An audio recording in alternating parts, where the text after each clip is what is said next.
This episode of The Rest is Football is powered by our new presenting partners, Fuse Energy. We're thrilled to welcome them to the team, especially outside the regular transfer window. A new signing providing power and energy. That sounds like a bit of me back in the day, Gaz. And reliable too, not one of those fair weather players who go missing in December. Fuse will be powering The Rest is Football right through the season. They're one of the UK's fastest growing energy suppliers, building solar farms and helping homes make smarter choices. Power that performs throughout the season. Fuse, keep everything running, lights on, meters smart, cars charged, a full squad you can count on. And when you sign up for their fixed rates, your energy prices hold their shape, even as the nights turn colder and the title race heats up. The season is long, but with Fuse, the energy never drops. For more information about energy that hits the top corner every time, head to fuseenergy.com/football.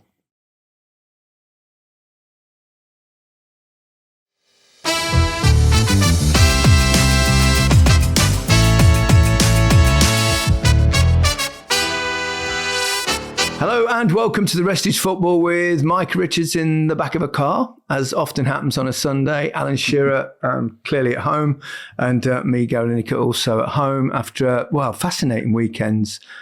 Football in many ways, because we've seen big twists at the top. Arsenal have stretched their lead thanks to defeats for, not Manchester City, Chelsea, and of course Liverpool yet again. Let's start perhaps with the leaders. I mean, also you've had a busy day, Micah, but we're recording this actually just after most of the games on Sunday, and the Everton-Tottenham game has just started. Harry's got it on the laptop there. He's showing me what's going on. So we're going to do this because, Mike, you're in a car, so we need to get you done, and then Alan and myself later on will perhaps come back and discuss Everton against Tottenham, unless it's a drab 0-0 draw, and then you'll never, ever, ever hear from us again, I promise. There's no chance Alan's coming back for a second time. I'm surprised they've got him today. Don't you worry, we'll cover you again, Micah. Me and Gaz have got this covered. We'll work our nuts off just so you can go and do whatever you have to do on a Sunday night. So what's happening on these Sunday things, Micah? Because you did like half a shift, and then suddenly the big late game's on, and you've gone. Yeah, so what's happened? When there's European football, and the teams need to play on the Sundays. Yeah, so today there's 5 games. We do the build up to the 2 o'clock, which are all live now, 2 o'clock games. And then the later team does the Everton Spurs game. So it's a different team completely. So we get early finishes. That's good. That suits you, doesn't it? Don't Half say a day. that. Don't say that Half loud. a day. Can I ask you a question? Because I find it quite a little bit odd, but I don't, I'm not in the television world anymore in terms of doing football, but you all look slightly, that standing up in a square thing that you do, like for the early games. For the start. And they do it sometimes on Saturday night football as well, where no one knows how to stand. You're all swaying a little bit, little balls, you're putting your heels. It's a bit odd. It's a bit odd. I mean, I think I'm a great fan of what Sky do. It's amazing, but I think that just looks so peculiar. I always think the 4 of you stood so far away from each other. It's just so they could get the screen. And I know exactly why it is, but it just. You're not sure about it. I'm not sure about it. No. I think it looks cool. To be honest, it's not great. Ooh, what's going on here? You've just gone dark. Disappeared. I've disappeared. Brilliant. Now you're back. So let's start with Arsenal. They've stretched their lead at the top to 4 points now. And you think to yourself, given the nature of how difficult they are to score against, that they could take some stopping this season, which obviously pleases you, Micah. You'll be all over Arsenal now they're on top, won't you? Oh my gosh, this is ridiculous, isn't it? I've put my statement out about this many times before, Gaz, and the Man City fans are chastising me at the moment. City fans, I love you. I absolutely love you. I didn't help the other day. Too late now. They all know you support Arsenal. But the CBS cast... Man City fans, I love you. Honestly, have you ever heard so much shit in all your life? Man City fans, I love you. Oh I do. I know it's hard for you to love, Alan, but I love the City fans. It's a shame they don't love you. I know, yeah, they don't at the moment. They do. But that's because the pillocks like you keep bringing up that I was past tense, if you know what that was, Alan. Past tense. I was an Arsenal fan growing up. Now I support Manchester City. How many times do I have to clear this up? If Man City were top of the league, you'd be saying, "Oh, Arsenal fans, I really love you and I really feel sorry for you. Honestly, Arsenal fans, I really mean it. Please believe me." Oh, you know you did play for other teams, not just Newcastle. You won the league at Blackburn, Alan. Yeah, I've got great respect, Micah, for Blackburn and for Southampton. They've played huge parts of my career. But I was actually born in Newcastle, and I love Newcastle, and can't help that. And I wouldn't say that about Arsenal or City or Leeds or Villa I mean, come on, what's up with you? Mike is treading on quicksand here. Every week I get hammered because of you two every single week. All right, Micah, we'll stand off. Right, I just want your opinion now on the game between your favourite team, Arsenal and Palace. What did you make of it? The game, it wasn't a classic, was it? No. I thought Palace did rather well in the first half, a few chances, but Arsenal just snuff them out, don't they? They just know how to kill a game. They're so good at it. Gabriel, what a player he is. And I wasn't sure about him at the start.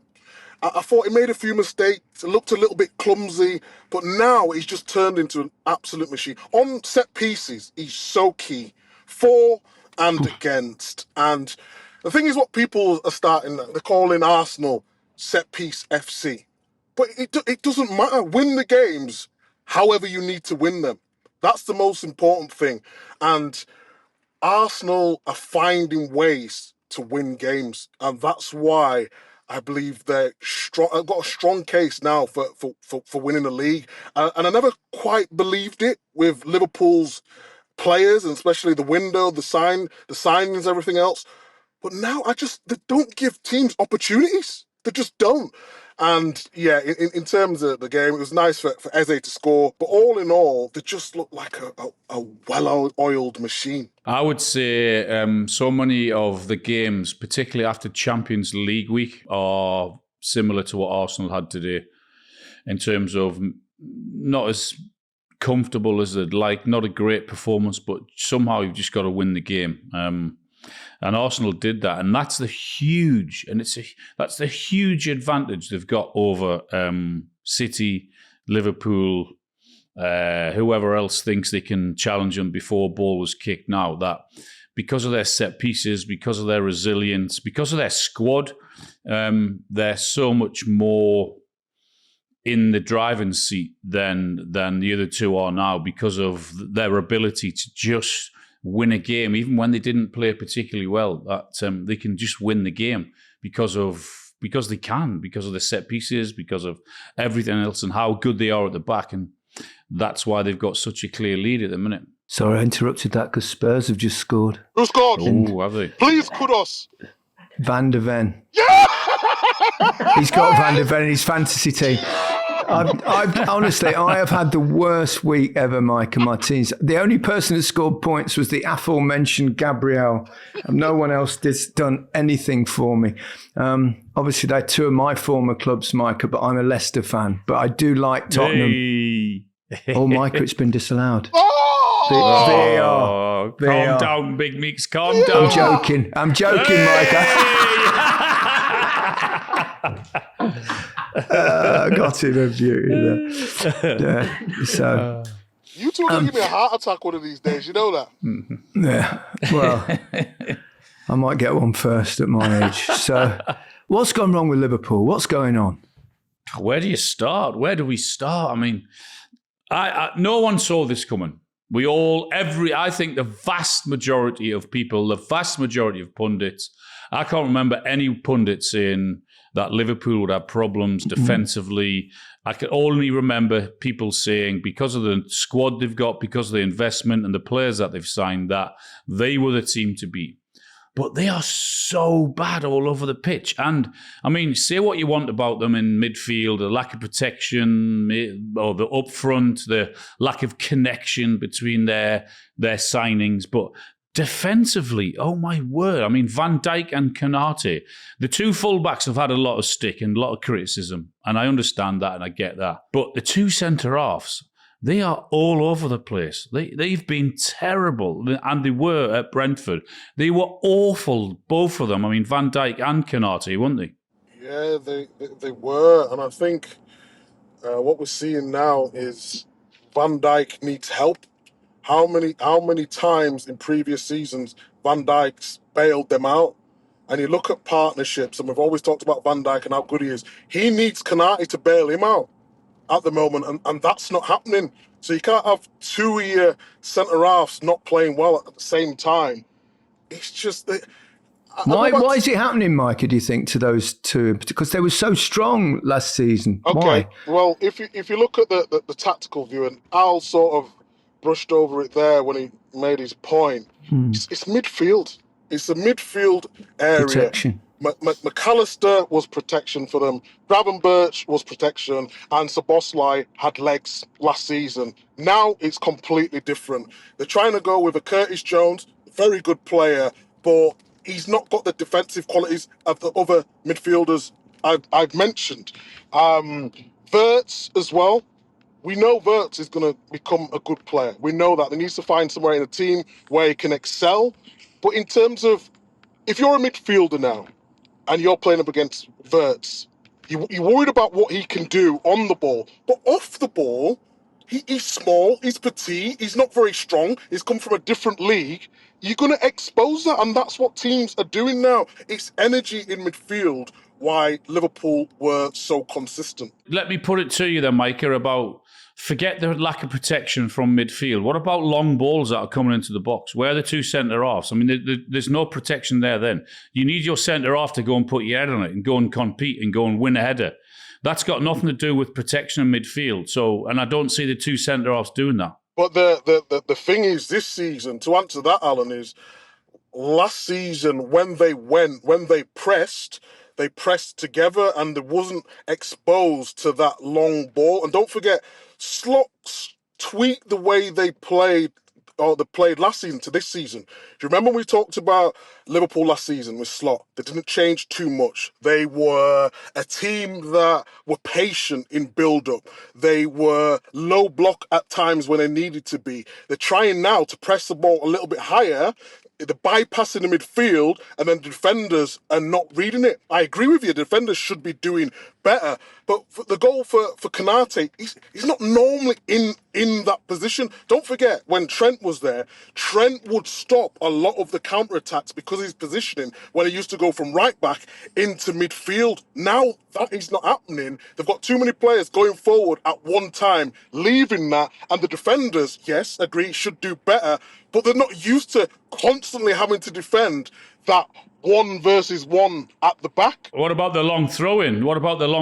Or set pieces that are coming into the box then? You're not getting any protection from midfielders then. You still need your centre-halves to go and win that long throw. Agreed. But I think the wider problem with Liverpool is more teams being able to play through them. And if you look at their results from early part of the season, they've conceded so many chances that they wouldn't have conceded last season because of the way they're trying to play. In a roundabout way, they've added Wirtz to the team, tried to be more creative, but that stopped them from being a little bit more robust in the centre of the field, which is now leaking onto the defence. Yes, I take your point of the long throw-ins and all that. You must defend better. And another key element, how many times did Alisson save them? When teams did go through one-on-one, Mamardashvili, very good goalkeeper, but the communication between the defence and the goalkeeper at the moment doesn't seem to be working, even if he's still making really, really good saves. It's just when to come out of the goalkeeper, when you want your defenders to deal with it. he's finding it hard to get that connection with his centre-backs. It's quite the irony, isn't it, that Liverpool look worse defensively than without Trent Alexander-Arnold. Yeah, it's incredible. Because of the fact that he moved into midfield and filled the areas. So it is interesting. Do you think this is a blip or will they sort it out? Well, can you remember when, if you lost maybe 3 games, certainly 4 in a season, that the league was done years ago? I mean, Liverpool have now lost 4 on the spin. Is that the league over for them or what? It's the number of games they lost last season, isn't it? 4 in its entirety, which is. That's what I mean, it's not all over because if you look at the league table, they're not that many points behind. And if they can galvanise themselves and find the Liverpool that was there last season, then obviously they'll still be very much part of it. But 4 games ago, they were top of the league, and even though we could see the early signs, couldn't we? But it is quite remarkable, the fall off. But it's a big test for Arne Slot now. Massive, yeah. I mean, imagine if this was his first season. There'd be a lot of question marks now. But but because he did so brilliantly in his first season, then obviously he deserves a lot more time. And I mean, such is the madness of football. Who knows? I think the league's changed, though. You think the league's changed? I think the league's changed. To add to you guys' points. Do you remember Liverpool were ahead and Arsenal were chasing it? It looked like Man City started well at Wolves and everyone was talking about they're going to take some stopping. Man United, the start of the season, were pathetic, and now they put a couple of games together and look a decent side.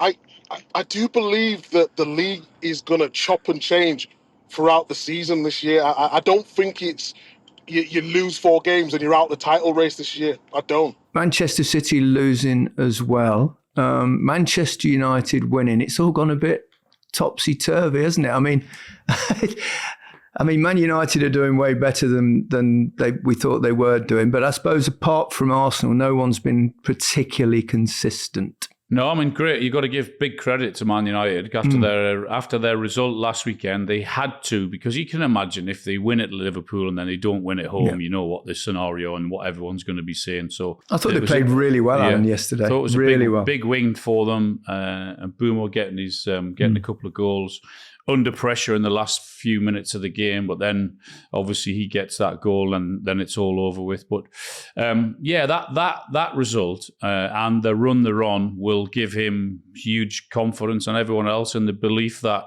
his system can work. He was right after all. Let's see. I think good result, but let's see in the next month or so. That's what's going to make the difference. But for them going forward and for the last few results, well, you've got to say well done to them. What Man United have been crying out for is, if you're going to play that system, be brave. And Luke Shaw was very brave the way he stepped in and then they go and get the goal. And if you look at the positioning yesterday of Acuna was filling in that midfield role. I watched Match of the Day and I thought Michael Carrick, very good. Really, really good. And these are all the things that I've been saying. If you're going to play in this way, and I've never said, a lot of people will say, I thought the system can work. The system can work. I just don't think they're playing it in the right way. And I don't think they've had the players to do that. That's the first time I've been convinced that they know exactly what their roles are. And I agree with Alan now. Now the challenge is consistency. That's what it needs to be. And then Buemo, you give him time and space, he's going to hurt you. And I thought he played really well as well. He's really good, Buemo. I think he's also, I suppose the question mark against someone that's done consistently well at a club like Brentford, with all due respect, is to then jump to, one of the giants in world football and be able to handle it. And he clearly can. It's not fazed him in the slightest. So, and I would say the same with Cunha. I mean, obviously he's got experience of Atletico de Madrid, which, is obviously one of the big boys in Spain. But Manchester United is a little different, and they've gone there at the most difficult time as well, haven't they? I mean, it's not as if they're going into a football club that's flowing and winning games and all of that. They've gone into a really turbulent club that has had a really tough time, and it's toughest time to go in there and perform. So, yeah, he's done really well. I watched the Arsenal Palace game because obviously there were 4 games kicking off at 2:00. I didn't catch the Villa Man City game, but I think that's 3 defeats on the bounce at Villa Park for Manchester City, isn't it, Micah? What were they? Did you watch that one, Alan, or the other one? I was flicking in between. Yeah. Haaland had one header late in the second half, was very rarely involved, to be honest. I thought Villa defended him really well. They scored a really good goal. I always thought that was going to be a really tough game for Man City going there.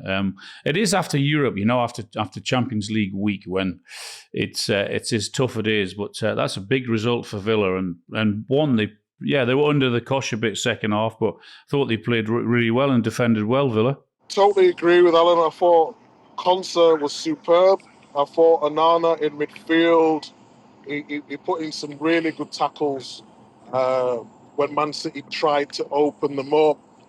Man City, they're missing a little bit of energy in midfield. Obviously, no Rodri. Nico Gonzalez was on the bench. So they started with Reinders, Bernardo Silva and Foden. And with Morgan Rogers and Onana, just had too much athleticism for them. They just couldn't deal with it. Then they would go into the low block. Man City couldn't pick them off. And then what Man City were doing on the ball, John Stones was coming into midfield to help them with a little bit of physicality in the middle of the part. But when Villa won the ball back, on the transition, they just could not deal with it. Just couldn't deal with it at all. And then the set piece comes in, Micah, edge of the box, and then it was always going to be difficult after that because Villa was just always in control. Really good finish by Micah. I think we expected Villa to bounce back after their bad start to the season, so I don't think it's a particular surprise. They've got a very good coach and they've got a lot of very good players. Elsewhere, Bournemouth, they're flying, aren't they? Second in the league. After 9 games, it's not after 4 or 5 games now. It's 9 games. Comfortable win, it seemed, against Forest, and Tavernier scoring directly from a corner. Some unusual things, and the 19-year-old Krupi Jr. That was a cracking goal. He scored 2 last week, didn't he? Yeah, great result. That's and against Forest, who you think the new manager coming in going to stiffen them up a little bit. Good result in the week. Yeah, as we said it before, they're a good team, Bournemouth, and anyone going up against them knows they're in for a tough game. What a start! I mean, unbelievable. I mean, them. If you had said before ball was kicked that Sunderland and Bournemouth were going to be in the top 3 or 4, then people would have looked at you as if you'd been sniffing drugs or something, hadn't you? It's like, honestly, it would have been. But well done to those two. I mean, incredible, isn't it? You can't say that. You can say that. I mean, honestly, if you can say that on a podcast, that's not. Can you imagine if you had said after 9 games, I don't think he's actually saying anyone has. No, I'm just saying they would have thought you would have. Bournemouth in second and Sunderland third. Particularly, can you imagine if I'd have come on here before ball was kicked and said, I think Sunderland after 9 games are going to be third. You lot would be thinking, what a fool he is. I'd be thinking, done to them both, have you been sniffing drugs again? Will you please stop sniffing drugs all the time now? Goodness me. Oh, dear. Man, honestly. Brilliant. We must mention, you said there Sunderland. I mean, it must be quite painful for you at the moment, Alan, but I mean, what a performance. I mean, as well, you talk about, the coach has done such a brilliant job, hasn't he? I don't know how to say his name properly. Regis Lebris or Regis Lebris, maybe. Lebris. His track record is not sensational before Sunderland. He was at Lorient, wasn't he? And he actually got them relegated, and he lost his job there.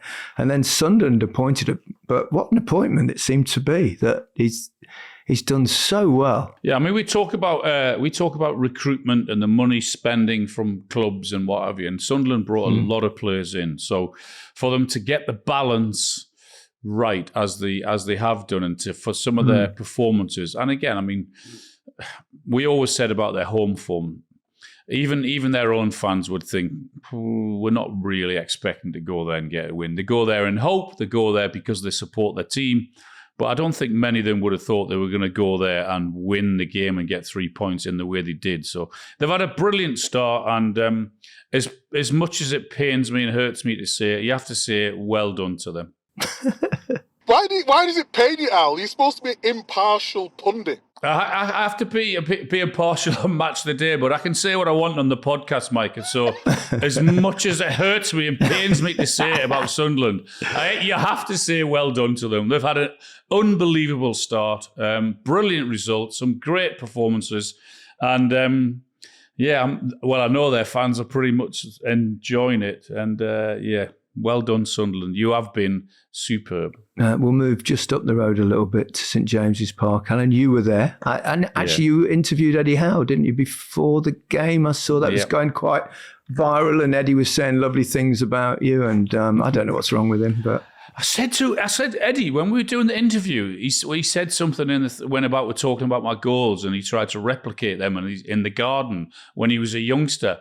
I actually texted him afterwards and I said, "Fucking hell, Eddie, you're 48. What are you on about, man?" He said, "Yeah, but I used to be in the garden at 18." They left it late. Newcastle didn't they? Yeah, just a bit. They won the game. They weren't brilliant. I thought Malik Chow at centre-half was superb. Bruno got a brilliant goal, captain's performance. But yeah, it was pretty... They made hard work of it yesterday. Fulham came very, very close to going away with a point, and you have to feel for them a little bit. Do you think European football's been difficult to deal with a little bit? That has an effect? Yeah, I think it is. I think even if you've got the biggest of squads, I think to play European football with the emotion, how draining it is, and everything else, yeah, it does. There's no doubt about it. But I think very much like you've just got to get the game after a European week. You've just got to get the result, no matter how you get it. You've just got to get it. So, and Newcastle did that, so it was a big 3 points, and hopefully they can get their league season going now. No, why are you not working this weekend? Anyway, Alan. I was, Micah. I was working on Football Focus yesterday, just before the game. One little interview. Come on. One little interview. You've got to get there at 9:30 in the morning. I was there at 9:30 till like 1:30, and then I could have the afternoon off and have a few drinks. Before we go, we must talk about the Rest is Football derby, we can call it, because we've got producer John, Wolves fan, and we've got obviously one of the fellow owners of Goalhanger, Tony, who's a big Burnley fan, and Burnley pipped it right at the end. Huge game to win. Massive. I mean, for them to win back-to-back Burnley's huge, because we always said about their home form, they won last weekend. But for them to go there against a team who are obviously going to be in and around them come the end of the season and beat them in the way they did in the last minute, despite being 2 up and then being clawed back. So what a huge 3 points for Scott Parker and his team, eh? Did you see Fleming's first goal? Brilliant. What a finish. First time volley. Beautiful. Yeah. Superb, wasn't it? Yeah. Really was. Really was a cracking finish. I think it's good for the league this year. And it might change, but the 3 teams that were promoted, none of them are currently in the bottom 3. In fact, they're all pretty comfortably away from the gap at the moment.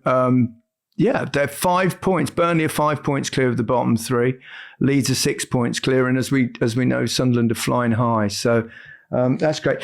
Let's take a break. Mike, you continue your journey home, and Alan and myself will come back shortly with Tottenham and Everton. It's 1-0 to Tottenham at the moment. But Micah, safe travels. Safe trip, Thank Big you Meeks. very much. I shall see you tomorrow, Alan. See you tomorrow, yes. Don't be drinking too much this evening. Have a good night. I don't drink anymore, Alan. You know that.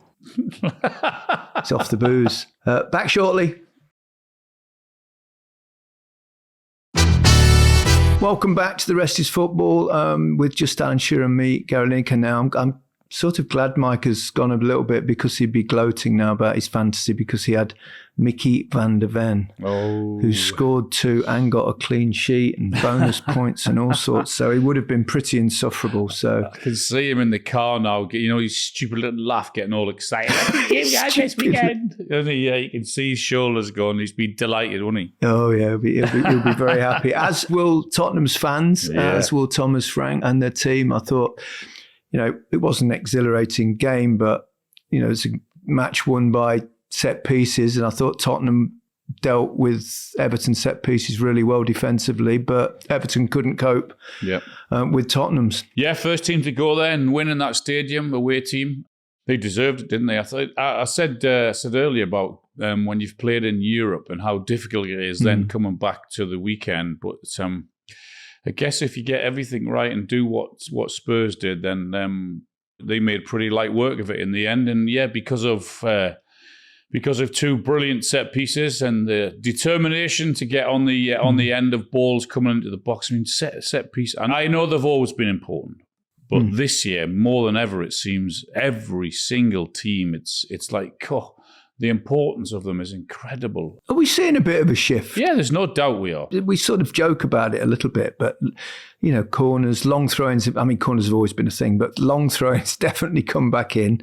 And the thing about long throws, it's actually more probably difficult. I think I've said it before, to deal with, because as a defence, you can't push up because you can't be offside from a throw-in. So it makes it more difficult. But there seems to be a lot of long throw merchants around at the moment. No, unbelievable. I mean, penny for a thought for Big Sam and Tony Pulis, who I wouldn't say were ridiculed, but were also looked upon as these direct balls, long dinosaur balls, long things, throw-ins, worked so hard on set pieces, percentage football. I mean, it is incredible how it's. I wouldn't say it's always been gone, but how much of the importance and how it's returned. I mean, we're even getting teams now who are renowned for passing and keeping the ball, knocking the ball out from a kickoff to 3 yards back to a midfielder who's booting it out of play 5 yards from the corner flag, so they can get up further up the pitch and put the team under pressure. I mean, it really is unbelievable. I've seen Newcastle do that so many times this season. Other teams are doing it as well, yeah. A lot of teams are doing it. It's almost like I've been asleep for 30 years and suddenly football from the 80s and 90s is back. Yeah, but it's like, we had the I don't know whether this is the right word or not, the philosophers, as in the insistence and the importance of playing out from the back, the passing, the will not kick it long football, will whatever. But it's like, I don't know, it does seem this season that we're seeing more long balls, we're seeing more long throw-ins, we're seeing more balls go into the box, we're seeing more balls go long from kickoffs to put teams under pressure. It really is a big shift from what we've seen over the past 10 or 15 years. Yeah, definitely. And Spurs showed today that they're quite a handful from corners, particularly. And Mickey van der Ven, who's got both of the goals. But it is difficult. They are difficult things to defend, particularly for goalkeepers. I mean, there's so much has to go right. Obviously, you need a brilliant ball in. The way the movement is, the way the blocking goes on, the way how someone has to show great desire to get on the end of it, whether that's at the near post or the far post. Then if you don't win the first one, you have to win the second one. And all those things have to work, So, and I guess it's fantastic for these set piece coaches who work so hard in training to see their work come into fruition, I guess, in the game, which is what it's all about. And two set pieces ultimately really won it for Spurs today. Yeah, you can see there's been a lot of work, particularly on the deliveries now. There's so much consistency from quite a number of players.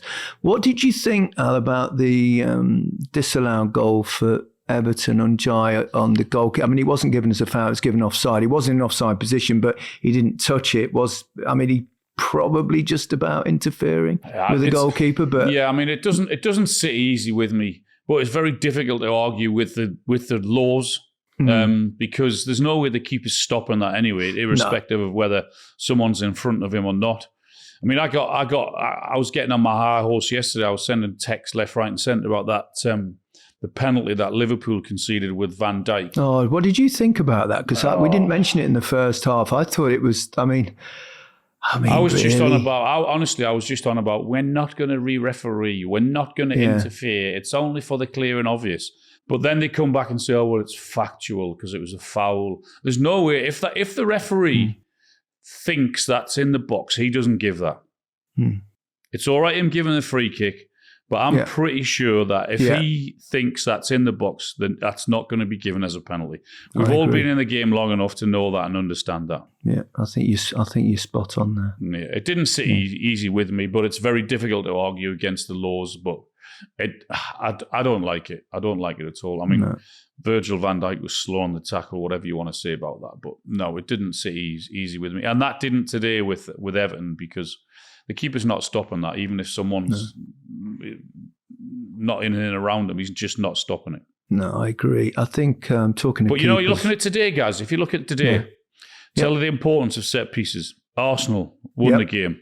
Villa won the game. Spurs won the game. That's just off the top of my head. That's the importance of them. They've got the 3 points for those teams today. Yeah, you go back to long throws yesterday with Brentford as well. They helped them win the game. Helped them win the game. So, no, there's definitely something in it. While we're on goalkeepers as well, I mean, Vicario's had a good week. What a save, eh? That from the double deflection, particularly that one. Oh, yeah. What a save. It was brilliant, yeah. He made a couple of good saves. And he was brilliant in midweek at Monaco as well, wasn't he? I think he got man of the match at Monaco. He did. He made about 5 or 6 saves in that. Fantastic, that game. Today, superb, Very, very good. Yeah, and that takes Spurs up to third above Sunderland. We mentioned in the first half that Sunderland was third, but they were when we were speaking. They're not now. So really good start for Thomas Frank, Alan. I mean, he's positive.